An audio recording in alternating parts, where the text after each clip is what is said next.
नमस्कार, अस्सलाम वालेकुम, सत श्री अकाल, जय झूलेलाल। मैं हूं जी प्रेम मटनानी और आप देख रहे हैं हालात हाज़रा का प्रोग्राम हकीकत ये है। इब्तदा में आपसे दरख्वास्त है, चैनल ज़रूर सब्सक्राइब करें। नाजरीन, पाकिस्तान में तो पिछले एक साल से न जाने कितनी ऑडियो और वीडियो लीक्स आई है। इस सिलसिले में एक और नई ऑडियो लीक मंजर आम पर आई है, जिसमें पाकिस्तान के साबिक वज़ीर आज़म और पीटीआई के चेयरमैन जनाब इमरान खान, अमेरिका की एक कांग्रेस वूमन है मैक्सिन, उसके साथ हम मुबैना कह सकते हैं।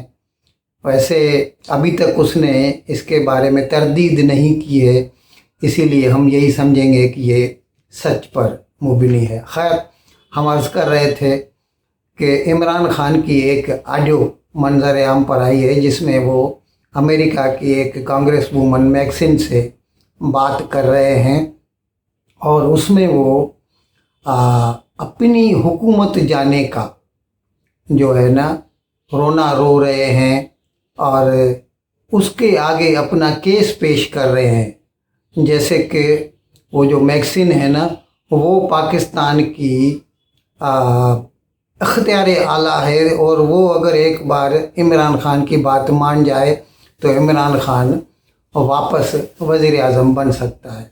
वो कहता है कि पिछले साल एक तो वो कहता है कि एस्टेब्लिशमेंट यानी आर्मी जो है पाकिस्तान में बहुत ताकतवर है और आर्मी ने मुझे मेरी हुकूमत से हटाया, जबकि मैं तो बहुत अच्छा काम कर रहा था। अभी वो क्या काम कर रहा था वो तो तारीख़ का हिस्सा है, अब उसके बारे में हम आज कुछ भी कहने से गुरेज करते हैं। बाकी वो कहता है कि मुझे जनरल बाजवा, उस वक़्त वो जो एस्टेब्लिशमेंट का हेड वही था जनरल कमर जावेद बाजवा भाई, उसने मुझे हुकूमत से हटाया। See, my government was removed by the ex-army chief because army is the military establishment is very powerful here. So he conspired with the people who are in power right now, and a lot of the army is powerful, the secret agencies, so they're toppled by government. अगर इसका हकीकत के लिहाज से देखा जाए तो एक तो बाजवा ने अगर हटाया होता तो ये बाजवा के सामने यहाँ तक कि इसने तो उसको अनलिमिटेड एक्सटेंशन देने की ऑफ़र की थी।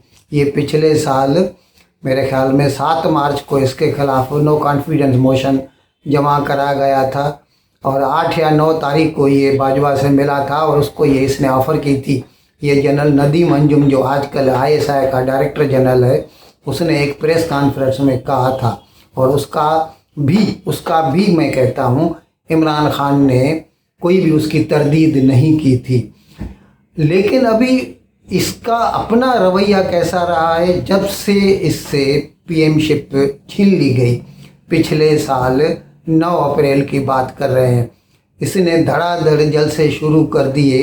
हकीकत में तो उसके पीएमशिप जाने से 2-3 रोज़ पहले से उसने ये बयानियाँ बनाना शुरू कर दिया था कि अमेरिका उसे हुकूमत से हटाना चाहता है और फिर उसने वो जो एक कागज़ का टुकड़ा होता था वो ऐसा लहरा लहरा कर दिखाता था जलसों में कि ये वो साइफ़र है, जबकि ये ऑफिशियल सीक्रेट्स एक्ट है के तहत इसको ऐसी चीज़ें जो ऑफिशियल सीक्रेट है, साइफ़र का मतलब ही है वो कोडेड मैसेज होता है एम्बेसडर का अपनी फॉरेन मिनिस्ट्री के लिए, तो वो ये साहब खुले जलसे में ऐसे दिखाते थे कि वो डिप्टी सेक्रेटरी था ऑफ स्टेट वज़ारत ख़ारजा अमेरिका का, उसने पाकिस्तान के सफ़ीर को ऐसा कहा था कि अगर इमरान खान की हुकूमत ये ऐसा चलती रही तो फिर उसके लिए अच्छा नहीं होगा। और फिर उसने ये बयानियाँ बना के आवाम के जज्बात को उबारा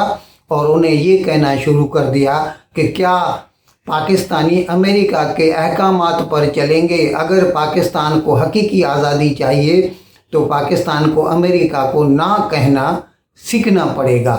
अच्छा, अभी उसने इसके अलावा और भी कहना शुरू कर दिया था। उसने कहा था, बाद में ज़ाहिर आहिस्ता आहिस्ता करके वो दूसरे एक्सक्यूज़ बढ़ाता चला गया। उसने कहा कि मैंने क्योंकि आज़ादाना खारजा पॉलिसी इख्तियार की थी, मैं रूस गया था, रूस से तेल ख़रीदने, डिस्काउंटेड कहता है, तेल ख़रीदने और रूस से गंदम ख़रीदने। अब उसका आप हक़ाइक़ से मुआजना करके देख लीजिए। पिछले साल 23 फरवरी को ये साहब उधर गए थे। 24 फरवरी को रूस ने यूक्रेन पर हमला बोल दिया था। उसी दिन ये साहब रूस के सदर पुतिन से भी मिले थे, लेकिन उस वक़्त न तो कोई मुआहदा हुआ। अच्छा, ख़ास बात ये है कि उस वक़्त रूस किसी को भी डिस्काउंट पे क्यों तेल बेचेगा, क्योंकि जब तक जंग शुरू नहीं हुई, जंग शुरू होने के बाद में अमेरिका और मगरबी ममालिक ने रूस के ऊपर सैंक्शंस लगाई, और फिर उसका जब तेल बिकना बंद हो गया तो उसने डिस्काउंट देना शुरू किया, और तब उसके बाद हिंदुस्तान, चीन और कुछ ममालिक ने उससे तेल ख़रीदना शुरू किया। तो जब तक जंग शुरू ही नहीं हुई थी तो भाई साहब वो आपको डिस्काउंट पे तेल क्यों देंगे। और अगर आपने उनके साथ तेल खरीदने की बात की थी तो वो मुआहदा किधर है। अगर आपने उनसे गंदम खरीदने की बात की थी तो वो मुआहदा किधर है। हकीकत में इसको आप देख लीजिए कि फिर भी जितना भी हो सका है, ये जो मौजूदा हुकूमत है पीडीएम की, इन लोगों ने तेल भी ख़रीदा है डिस्काउंटेड प्राइस पे। ये अलग बात है कि उसको खरीदते खरीदते 1 साल लग गया। अभी डिस्काउंटेड प्राइस पे मौजूदा हुकूमत रूस से तेल खरीद रही है। मौजूदा हुकूमत ने रूस से गंदम भी इंपोर्ट की है। आपने कुछ भी नहीं किया था, आप सिर्फ उसका दावा करते हैं कि मैं ये करने के लिए गया था, इसीलिए मुझे सज़ा के तौर पर अमेरिका ने हटा दिया।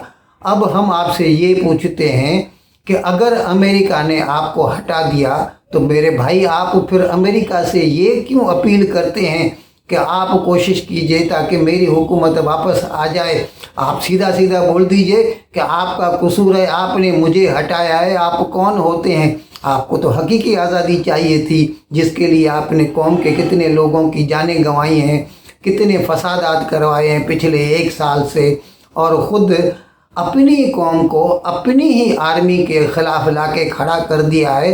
लोगों में बगावत के जज्बे को आपने बढ़ाया है इसके लिए कि आपको हुकूमत वापस मिल सके। अगर आप सचमुच हकीकी आज़ादी चाहते हैं तो फिर आप अपील क्यों करते हैं अमेरिका की एक मामूली कांग्रेस वूमन के आगे? हमने तो सुना है कि कुछ 60 दूसरे पार्लियामेंटरन भी हैं अमेरिका के, उन्होंने भी एक लेटर लिखा है बाइडेन को कि इमरान की मदद की जाए। अब इससे तो यही ज़ाहिर होता है, जैसा मैंने अपने कल के व्लॉग में आपको बताया था, कि ये शुरू से ही इमरान खान जो है अमेरिका का मोहरा रहा, ये अमेरिका का चमचा रहा है, और इसने अमेरिका के कहने पर सीपेक बंद करवाया।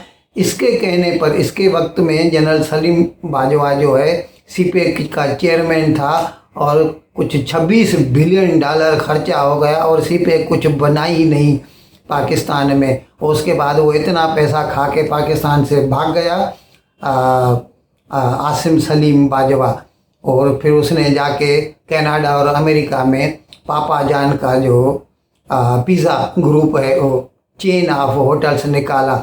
आपके वक्त में तो उल्टा आप पूरी खारजा पॉलिसी आपने पाकिस्तान की बर्बाद कर दी। आपने अमेरिका को गालियां देना शुरू की, अमेरिका से ताल्लुकात ख़राब हुए। आपने यूरोपियन यूनियन को गालियां देना शुरू की। खुले जलसे में आप कहते थे यूरोपियन यूनियन वालों को, आप धमकी देते थे, उनके साथ आपके ताल्लुकात ख़राब हुए। आपके वक्त में चीन के साथ आपके ताल्लुकात ख़राब हुए।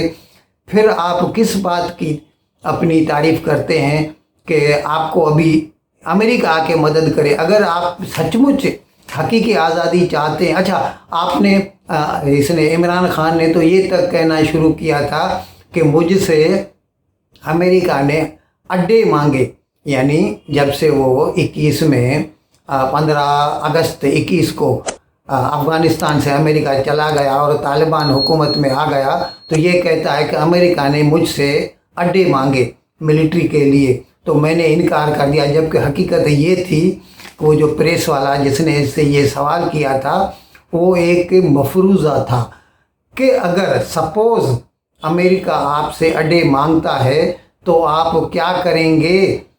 तो उसके जवाब में आपने बोला था एब्सोल्युटली नॉट, और वो एब्सोल्युटली नॉट आप उसने मांगे नहीं थे, अमेरिका ने नहीं मांगे थे, वो प्रेस वाले ने बोला था। और अगर आप इतना एब्सोल्युटली नॉट कहना मतलब इतनी हिम्मत रखते हैं तो फिर आज इतने क्यों गिर गए कि एक मामूली कांग्रेसी वुमन के आगे आप हाथ जोड़े खड़े हैं कि वो सिर्फ एक बयान दे दे। क्या उसके एक बयान देने से पाकिस्तान जो है अपनी पॉलिसी बदल देगा? पाकिस्तान में अगर आपको वापस हुकूमत में आना है, you have to wait for October में इलेक्शन हो जाएंगे, और अगर पाकिस्तान के अवाम ने चाहा तो हो सकता है आप वापस फिर से वज़ीर आज़म बन जाए। आपको सब्र करना चाहिए और सब्र के सिवा और कोई चारा नहीं है। लेकिन पाकिस्तान के अवाम को ये सोचना ज़रूरी है कि वो लोग जो इसके पीछे पागल हो रहे हैं, इसके कहने पर मिलिट्री इंस्टॉलेशन के ऊपर हमला करते हैं, पाकिस्तान की आर्मी को जलील कर रहे हैं, ख्वार कर रहे हैं, उनका जो लीडर है वो किस मतलब नहज तक पहुंच गया है, कितना नीचे गिर गया है, तो वो उस अमेरिका को जिसके लिए उसने जज्बात बढ़ा के एकदम हाईएस्ट लेवल तक पहुंचा दिए थे, वो उसके आगे हाथ जोड़े उससे गुहार लगा रहा है, उससे अपील कर रहा है कि खुदारा आप एक बयान दे दीजिए ताकि मैं फिर से वापस पाकिस्तान का वज़ीर आज़म बन सकूं। नाज़रीन, इस सिलसिले में ये बात भी दिलचस्पी से खाली नहीं है कि मौजूदा दौरे हुकूमत में अभी हमने सुना है कि चीन ने ये ऑफ़र की है कि जैसे ये सीपेक का जो है रास्ता, जो कि अभी तो खैर आधा बना है, इतना पूरा नहीं बना है, लेकिन इसके साथ साथ उसी काशगर से, वो जो सिनक्यांग सीपेक चाइना का जो प्रोविंस है वहाँ का जो दारुल हुकूमत है काशगर, वहाँ से लेके ग्वादर तक रेलवे लाइन बिछाने की चीन ने पाकिस्तान को ऑफ़र की है। और उसके ऊपर मुबैना अभी कहते हैं, अभी तक उसका कोई एग्रीमेंट तो नहीं हुआ, लेकिन ऐसे बातें हो रही हैं कि चीन ने ऑफ़र की है कि $58 बिलियन की लागत से ये रेलवे लाइन बनाई जाएगी। ये हकीकत में चीन के अपने मफाद में है, क्योंकि चीन को फिर मतलब साउथ चाइना सी, मलाका स्ट्रेट और खलीज बंगाल से होके जो है यूरोप को जाने की ज़रूरत नहीं पड़ेगी। ये सीधा सीधा वो हॉट वाटर्स तक पहुंच जाएगा। ये चीन के अपने, खैर हम ये अर्ज़ कर रहे थे कि फिर भी अगर कुछ थोड़ा बहुत काम हो रहा है तो मौजूदा हुकूमत में हो रहा है। इसके वक्त में तो चाइना से ताल्लुकात भी ख़राब हो गए और सीपेक के ऊपर काम भी बंद हो गया था। इन अल्फाज के साथ मैं आज का प्रोग्राम ख़त्म करने की आपसे इजाज़त चाहता हूँ, लेकिन विदाई लेने से पहले एक मरतबा फिर आपसे मेरी दरख्वास्त है कि जिस किसी साहब या साहबा ने अब तक हमारे इस चैनल को सब्सक्राइब नहीं किया, अज़राए करम इसको जल्द से जल्द सब्सक्राइब करें, प्रोग्राम को लाइक करें, शेयर करें और घंटी का बटन दबाना न भूलें। बहुत बहुत शुक्रिया। खुदा हाफिज़।